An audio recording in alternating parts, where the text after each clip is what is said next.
So let's look at the databases, and we'll look at eMarketer.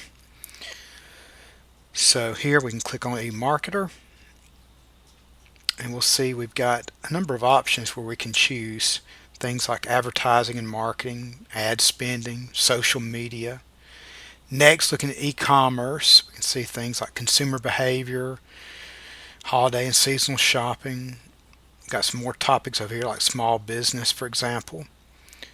We can also enter some keywords in here like TikTok, for example, so we can find different reports and charts dealing with TikTok.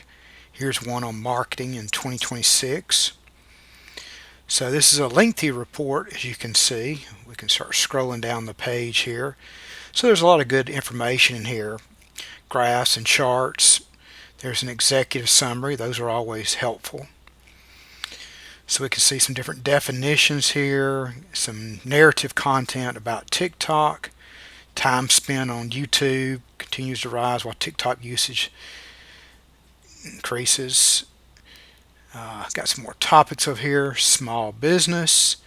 So we can go down here and we can see what kind of small business topics we have.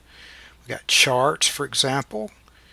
We can see some of those listed over here. We can click on those, see all of those. And a lot of different charts here for us. So we can see those listed. Here's the share of U.S. small business owners reporting increased channel sales in the past 12 months by channel. So there's a lot of good content on eMarketer, all different types of reports and statistics dealing with the digital marketplace. Let us know if you have any questions. Thanks.